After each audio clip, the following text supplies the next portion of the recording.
കൊച്ചിയുടെ ഹൃദയമായ ഇടപ്പള്ളിയിലാണ് മഹാകവി ചങ്ങമ്പുഴയുടെ ജന്മസ്ഥലവും അദ്ദേഹം അന്ത്യവിശ്രമം കൊള്ളുന്ന സ്മൃതി മണ്ഡപവും. ഈ സ്മൃതി മണ്ഡപത്തിന് ചുറ്റുമുള്ള കാഴ്ചകളാണ് ഈ വീഡിയോയിൽ പറയാൻ ഉദ്ദേശിക്കുന്നത്.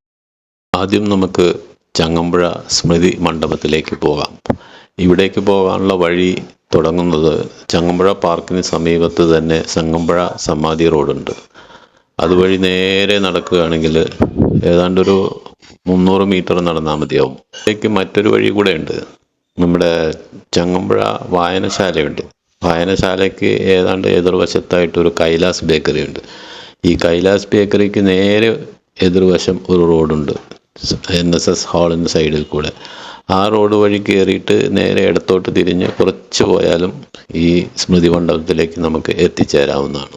ഏകദേശം 75 വർഷം മുമ്പ് ജീവിച്ചു മരിച്ച ഒരു മഹാകവിയുടെ അന്ത്യവിശ്രമം കൊള്ളുന്ന സ്ഥലത്താണ്. തികഞ്ഞ നിശബ്ദതയാണ് ഈ പ്രദേശം. സഞ്ചാരികൾ പൊതുവെ ഇവിടെ വരാറില്ലെന്ന് തോന്നുന്നു. പുതിയ തലമുറയ്ക്ക് ഈ കവിയെക്കുറിച്ച് അത്ര ധാരണ പോരാ എന്ന് തോന്നുന്നു. അധ്യയന വിഷയങ്ങളിൽ ഈ കവിയുടെ കവിതകളും മറ്റും പഠിപ്പിക്കുന്നുണ്ടോ എന്ന് ഇപ്പോഴും അറിയില്ല. എന്തായാലും എൻ്റെ എല്ലാം പ്രാഥമിക വിദ്യാഭ്യാസ കാലങ്ങളിൽ ചങ്ങമ്പുഴ കവിതകൾ പഠിച്ചതായിട്ട് ഞാൻ ഓർക്കുന്നുണ്ട്. ഇവിടെ അദ്ദേഹത്തിൻ്റെ ഒരു കവിതാശകലം ഡിസ്പ്ലേ ചെയ്തിട്ടുണ്ട്. സ്മൃതി മണ്ഡപം കഴിഞ്ഞിട്ട് കുറച്ചും കൂടെ മുന്നോട്ട് പോയി വലത്തോട്ട് തിരിയുമ്പോൾ അവിടെ ഒരു വലിയൊരു ആൽത്തറയുണ്ട്. ഒരു വലിയ ആൽമരമുണ്ട്. അത് വർഷങ്ങളോളം പഴക്കമുള്ള ഒരു ആൽമരമാണ്. ഇവിടുത്തെ പഴമക്കാർ പറഞ്ഞു കേൾക്കുന്നത് ഈ ആൽത്തറയിൽ നമ്മുടെ കവി ചങ്ങമ്പുഴ വന്ന് ഇരിക്കാറുണ്ടായിരുന്നു അദ്ദേഹത്തിൻ്റെ ചെറുപ്പകാലത്തുനിന്ന് പറയാറുണ്ട്. ആ ആൽത്തറയുടെ മുന്നിൽ കൂടെ നടക്കുമ്പോൾ നമ്മൾ എത്തുന്നത് കൊട്ടാരം ഗണപതി എന്ന് പറയും. എടപ്പള്ളിയിലെ മുഖ്യ ഒരു ക്ഷേത്രമാണ്. കയറി നമുക്ക് തൊഴാം. പകൽ സമയമാണെങ്കിൽ രാവിലെ 9:30-10 മണി വരെ നട തുറന്നിരിക്കും. മനോഹരമായ ഒരു കാഴ്ച എന്താണെന്ന് വെച്ചാൽ അവിടെ ഒരു പ്രാവിൻകൂടുണ്ട്. അപ്പോൾ ആ പ്രാവിൻകൂടിൻ്റെ പരിസരം നിറയെ പ്രാവുകളായിരിക്കും. അപ്പോൾ ഈ പ്രാവിന് തീറ്റ കൊടുക്കുന്നതും അമ്പക്ഷേത്രം വകയാണ്. എങ്കിലും അവിടെ വരുന്ന സന്ദർശകരും ചിലപ്പോൾ അരിമണികൾ വിതറാറുണ്ട്. അപ്പോൾ അത് ഒരു മനോഹരമായൊരു കാഴ്ചയാണ്. അത് എനിക്ക് തോന്നുന്നത് വേറെ ക്ഷേത്രങ്ങളിലൊന്നും ഈ ഒരു കാഴ്ച കാണാൻ സാധിക്കില്ല കേരളത്തിലെ. എടപ്പള്ളി ഗണപതി ക്ഷേത്രത്തിൽ മാത്രമാണ് ഇതിങ്ങനെ. അവിടെ മുഖ്യ വഴിപാടെന്ന് പറയുന്നത് നാളികേരം ഉടയ്ക്കലാണ്. പിന്നെ വണ്ടി പൂജിക്കാൻ കൊണ്ടുവരുന്നത് അതും ഇവിടെ ഏത് ദിവസം പോയി കഴിഞ്ഞാലും സ്ഥിരമായിട്ടുള്ളൊരു കാഴ്ചയാണ്. ഒരു 5-6 വണ്ടിയെങ്കിലും ഈ ക്ഷേത്രത്തിൻ്റെ മുമ്പിൽ പാർക്ക് ചെയ്തിട്ടുണ്ടാവും, പുതിയതും പഴയതുമായിട്ടുള്ളവ പൂജിക്കാൻ വേണ്ടി. അപ്പോൾ ഇതൊക്കെ ഒരു അനുഭവമാണ് ഈ എടപ്പള്ളി ഗണപതി ക്ഷേത്ര പരിസരത്ത് ചെന്ന് കഴിയുമ്പോൾ. ഈ ക്ഷേത്രത്തിലേക്കുള്ള പ്രധാന കവാടം കിഴക്കേ നടയാണ്. കിഴക്കേ നട വഴിയാണ് വാഹനങ്ങൾ അധികവും വരാറുള്ളത്. ഈ പടിഞ്ഞാറേ നടയിലേക്കാണെങ്കിൽ അവിടെ വാഹനങ്ങൾ കുറച്ച് ദൂരെ പാർക്ക് ചെയ്തിട്ട് കുറച്ച് നടക്കാനുണ്ട്. കിഴക്കേ നടയാണെങ്കിൽ എത്ര കോമ്പൗണ്ടിൻ്റെ അകത്ത് തന്നെ പാർക്ക് ചെയ്യാം. തൊട്ടടുത്ത് തന്നെ ശ്രീകോവിലുമാണ്. അപ്പോൾ പോയി തൊഴുകയും ചെയ്യാം. പക്ഷേ ഈ 2 നടയിൽ കൂടിയും പൊതുജനങ്ങൾക്ക് പ്രവേശനമുണ്ട്. എടപ്പള്ളി ഗണപതി ക്ഷേത്രത്തിൽ നിന്നും മടങ്ങി നമ്മൾ പടിഞ്ഞാറേ നടവഴി പോരുകയാണെങ്കിൽ ചങ്ങമ്പുഴ സമാധി റോഡിലെ ാണ് വരുന്നത്. സമാധി റോഡ് തുടങ്ങുന്ന ആൽത്തറ ജംഗ്ഷൻ്റെ വലതുവശം ഒരു റോഡുണ്ട്. ആ റോഡ് നേരെ പോയിട്ട് ഇടത്തോട്ട് തിരിഞ്ഞു കഴിഞ്ഞാൽ പാർത്ഥസാരഥി ക്ഷേത്രമാണ്. അപ്പോൾ ഈ പാർത്ഥസാരഥി ക്ഷേത്രവും ഈ ഗണപതി ക്ഷേത്രത്തിൻ്റെ പടിഞ്ഞാറേ നടയ്ക്ക് വളരെ അടുത്താണ്. പാർത്ഥസാരഥി ക്ഷേത്രത്തിൽ നിന്നും തിരികെ ആൽത്തറ ജംഗ്ഷനിലെത്തി സമാധി റോഡിലേക്ക് കയറി നേരെ നടക്കുമ്പോൾ വലതുവശത്താണ് ദേവംകുളങ്ങര ഭഗവതി ക്ഷേത്രം. അതും ചങ്ങമ്പുഴയുടെ ഒരു നിത്യ സന്ദർശന ക്ഷേത്രമായിരുന്നു എന്നുള്ളതാണ് പഴമക്കാർ പറഞ്ഞ് അറിയാൻ കഴിഞ്ഞത്.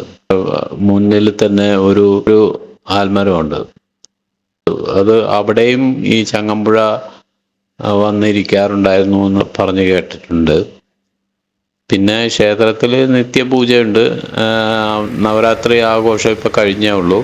ഭക്തജനങ്ങൾ ധാരാളം വരുന്ന ഒരു ക്ഷേത്രമാണ് ഇവിടെ. ചങ്ങമ്പുഴ ഈ ക്ഷേത്രത്തിലും നിത്യ സന്ദർശകനായിരുന്നു എന്നുള്ളതാണ് അറിയാൻ കഴിഞ്ഞത്. കൂടാതെ ഈ ക്ഷേത്ര കോമ്പൗണ്ടിൻ്റെ അകത്ത് തന്നെ ഒരു പഴയ ഒരു മരമുണ്ട്. അത് ആൽമരമാണോ എന്ന് എനിക്ക് സംശയമുണ്ട്. ഒരു തറയും എല്ലാം ഇട്ടിട്ടുണ്ട്.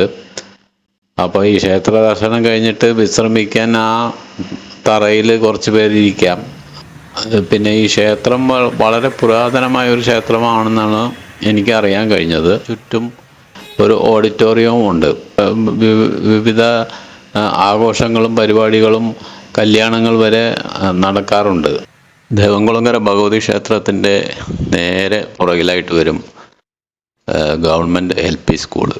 ചങ്ങമ്പുഴ പാർക്കിൽ നിന്ന് വരുമ്പോൾ എടപ്പള്ളി രാഘവൻപിള്ള റോഡ്, ആ റോഡിലാണ് ഗവൺമെൻറ് LP സ്കൂളുള്ളത്. ഈ സ്കൂളിലാണ് നമ്മുടെ കവി പ്രാഥമിക വിദ്യാഭ്യാസം തുടങ്ങിയത് എന്നും പറയപ്പെടുന്നു. ഈ സ്കൂളിൽ ഇപ്പോൾ കുറച്ചു കാലം മുമ്പ് നവീകരണ പ്രവർത്തനങ്ങളൊക്കെ നടത്തി. അവിടെ പ്ലേ ഏരിയ, അതുപോലെ മെട്രോ ട്രെയിനിൻ്റെ ഒരു മാതൃക, പിന്നെ കെട്ടിടമെല്ലാം ഒന്ന് പുതുക്കി പണിത് ഇപ്പോൾ നല്ല രീതിയിൽ പ്രവർത്തിക്കുന്ന ഒരു സ്കൂളാണ്. ചങ്ങമ്പുഴ പാർക്കിൻ്റെ നേരെ ഓപ്പോസിറ്റ് സൈഡിൽ റോഡിന് വശം ചേർന്നാണ് തൃക്കോവിൽ ശ്രീകൃഷ്ണ ക്ഷേത്രം. ഈ ക്ഷേത്രത്തിലും ധാരാളം ജനങ്ങൾ എത്തിച്ചേരാറുണ്ട്. ചങ്ങമ്പുഴ പാർക്കിൻ്റെ പരിസരം ക്ഷേത്രങ്ങളാൽ സമ്പന്നമാണ്. ചങ്ങമ്പുഴ പാർക്കിന് തൊട്ടടുത്ത് തന്നെയാണ് ചങ്ങമ്പുഴ ലൈബ്രറിയും ഉള്ളത്. ഇവിടെ വിശാലമായിട്ടുള്ള ഒരു ബുക്സിൻ്റെ കളക്ഷനാണ്. ലോക ക്ലാസിക്കുകൾ മുതൽ എല്ലാത്തരം നോവലുകളും ലേഖനങ്ങളും എല്ലാം ഇവിടെ ലഭ്യമാണ്. ഇവിടുത്തെ ഒരു സവിശേഷത, ഇവിടെ ചങ്ങമ്പുഴയുടെ കവിതകളും എല്ലാം ഇവരുടെ ശേഖരത്തിലുണ്ട്. ഈ ലൈബ്രറിക്ക് വർഷങ്ങളുടെ തന്നെ പഴക്കം പറയുന്നുണ്ട്. തൊട്ട് സൈഡിൽ തന്നെയാണ് റീഡിംഗ് റൂം. ഇവിടെ വിവിധ പത്രങ്ങളും ലഭ്യമാണ്. പൊതുജനങ്ങൾക്ക് വന്ന് പത്രം വായിക്കുന്നതിന് യാതൊരു റെസ്ട്രിക്ഷൻസും ഇല്ല. പക്ഷെ ലൈബ്രറിയിൽ പുസ്തകം എടുക്കുന്നതിന് മെമ്പർഷിപ്പ് വേണം. അതും അവിടെ അപേക്ഷിച്ചാൽ കിട്ടാവുന്നതാണ്. ഇപ്പോൾ നമ്മൾ പോകുന്നത് ചങ്ങമ്പുഴ പാർക്കിലേക്കാണ്. കവിയുടെ ഓർമ്മയ്ക്കായിട്ട് GCD ഏറ്റെടുത്ത് നടത്തുന്ന പാർക്കാണ് ഈ ചങ്ങമ്പുഴ പാർക്ക്. ഇവിടെ ധാരാളം വിനോദസഞ്ചാരികൾ എത്താറുണ്ട്. പ്രത്യേകിച്ച് വൈകുന്നേരങ്ങളിലാണ് ഇവിടെ ആൾത്തിരക്ക് അനുഭവപ്പെടുന്നത്.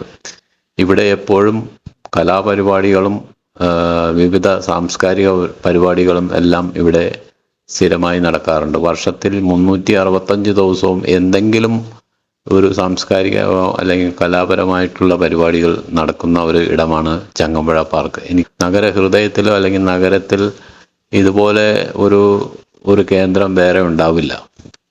ഈ അടുത്ത കാലത്താണ് GCDA ഈ പാർക്കിനെ ഒന്ന് നവീകരിച്ചത്. അതിൻ്റെ ഭാഗമായിട്ട് ഇവിടെ പല സൗകര്യങ്ങളും കൊണ്ടുവന്നു. പിന്നെ അവിടെ പണ്ട് മുതലേ ഉള്ള ചെറിയ ചെറിയ ബൂത്തുകളുണ്ട്. അവിടെ പലതരം കളികളിൽ നമുക്ക് ഏർപ്പെടാം. അതായത് ചെസ്സ്, ക്യാരംസ്, പിന്നെ ഒരു ബൂത്ത് നമ്മുടെ അവിടുത്തെ എടപ്പള്ളിയിലെ അല്ലെങ്കിൽ എല്ലാവർക്കും ഉള്ള ഒരു സീനിയർ സിറ്റിസൺസ് ഫോറം, അവർക്ക് ഒത്തുകൂടാനുള്ള ഒരു ബൂത്തുണ്ട്. പഴയ ഓഡിറ്റോറിയത്തിനെ ഒന്നുകൂടി നവീകരിച്ച് അവിടെ വിശാലമായിട്ടുള്ള ഒരു സെറ്റപ്പിൽ കസേരകളുടെ എണ്ണം കൂട്ടി, അതുപോലെ കുറഞ്ഞതൊരു 300 ആൾക്കാർക്കെങ്കിലും അവിടെ ഇരുന്ന് പരിപാടികൾ വീക്ഷിക്കാനുള്ള ഒരു സൗകര്യവും അവിടെ ഏർപ്പെടുത്തിയിട്ടുണ്ട്. പിന്നെ കുട്ടികൾക്ക് ആസ്വദിക്കാൻ വേണ്ടി ഒരു ഫൗണ്ടൻ ഉണ്ട് അവിടെ. ആ ഫൗണ്ടൻ വൈകുന്നേരം സന്ധ്യയോടടുത്ത് അവിടുത്തെ ആ ഫൗണ്ടൻ പ്രവർത്തിപ്പിക്കാറുണ്ട്. അത് കാണുന്നതും ഒരു കണ്ണിനൊരു കുളിർമയേകുന്ന ഒരു കാഴ്ചയാണ്. പിന്നെ അവിടെ പറയാനുള്ളത്, പുതിയതായിട്ട് അവർ നിർമ്മിച്ചത് ഒരു ആംഫി തിയേറ്റർ. അവിടെ ഇപ്പം നമുക്ക് സ്റ്റേജിൽ ഒരു പ്രോഗ്രാം നടക്കുകയാണെങ്കിൽ ഈ ആംഫി തിയേറ്റർ ഒരു ഗാലറി സെറ്റപ്പാണ്. ആ ഗാലറിയിൽ ഇരുന്നിട്ട് നമുക്ക് അവിടുന്ന് കറക്റ്റ് സ്റ്റേജിലേക്കുള്ള വ്യൂ കിട്ടും. അപ്പോൾ നമുക്ക് അവിടെ ഗാലറിയിൽ ഇരുന്ന് വേണമെങ്കിലും ആ സ്റ്റേജിലെ പരിപാടികൾ ആസ്വദിക്കാം. അവിടെ ഉണ്ടായിരുന്ന ഒരു പഴയ ഒരു ടോയ്ലറ്റാണ്. അതവിടെ ഒരു പുതിയൊരു ടോയ്ലറ്റ് ബ്ലോക്ക് തന്നെ ഉണ്ടാക്കി. അവിടെ സ്ത്രീകൾക്കും പുരുഷന്മാർക്കും പ്രത്യേകം സൗകര്യങ്ങൾ ഏർപ്പെടുത്തി. കൂടാതെ അത് പേ ആൻഡ് യൂസ് ടോയ്ലറ്റ് പോലെ ആക്കി. അപ്പോൾ അവിടെ അതിനുവേണ്ടി ഒരാളെയും ഏർപ്പെടുത്തിയിട്ടുണ്ട്. പിന്നെ കുട്ടികൾക്കുള്ള കളിസ്ഥലങ്ങൾ പണ്ടും ഉണ്ടായിരുന്നു. പക്ഷെ അതിനെ ഒന്നുകൂടി നവീകരിച്ച് ആ ഒരു സിന്തറ്റിക് ടർഫാക്കി താഴെ. അപ്പോൾ വീണ് കഴിഞ്ഞാലും അധികം പരിക്ക് പറ്റാത്ത രീതിയിലുള്ള ഒരു പ്രതലം താഴെ ഉണ്ടാക്കി. കുട്ടികൾ ധാരാളം അവിടെ സായാഹ്നങ്ങളിൽ വരാറുണ്ട്. പ്രത്യേകിച്ച് അവധി ദിവസങ്ങളിലും തിരക്ക് നമുക്ക് കാണാവുന്നതാണ്. ഓപ്പൺ ജിം തുറന്നു, എക്സസൈസ് ചെയ്യുന്നത് കാണാം. എടപ്പള്ളിയിലേക്ക് പിക്നിക്കിന് വേണ്ടി വരുന്നവർക്ക് ഒരു ദിവസത്തെ കാഴ്ചകൾ എടപ്പള്ളിയിലുണ്ട്. അപ്പം അതും സമേതം വന്നിട്ട് ആസ്വദിക്കാവുന്ന ഇടങ്ങളാണ് ഈ പറഞ്ഞവയൊക്കെ. കൊച്ചി മെട്രോ 2017 തുടങ്ങിയപ്പോൾ അവര് ഒരു മെയിൻ സ്റ്റേഷനായിട്ട് കണക്കാക്കിയത് ചങ്ങമ്പുഴ പാർക്ക് സ്റ്റേഷനാണ്. ചങ്ങമ്പുഴ പാർക്ക് മെട്രോ സ്റ്റേഷനിൽ ഇറങ്ങിക്കഴിഞ്ഞാൽ വെറും 50 വാര നടന്നു കഴിഞ്ഞാൽ നമുക്ക് ഈ പാർക്കിലെത്താം. നേരെ മെട്രോയിൽ വരിക, പാർക്കിൽ വരിക, അല്പസമയം ചെലവഴിക്കുക, പോകുക. ഈ ചങ്ങമ്പുഴയ്ക്ക് ചുറ്റും എന്നുള്ള ഒരു വീഡിയോ ആണ് ഇത് കൊണ്ട് ഉദ്ദേശിക്കുന്നത്. അതായത് നമ്മുടെ ചങ്ങമ്പുഴ സ്മൃതികൂടീരം സ്ഥിതി ചെയ്യുന്ന ചുറ്റുവട്ടത്തുള്ള ചില കാഴ്ചകളും അല്ലെങ്കിൽ ചില ക്ഷേത്രങ്ങളുടെയും വിശേഷങ്ങൾ മാത്രമാണ് ഞാൻ ഉദ്ദേശിച്ചത്. ഇനി അടുത്ത ഒരു വീഡിയോയുമായിട്ട് വരുന്നത് വരെ തൽക്കാലം വിട പറയുന്നു.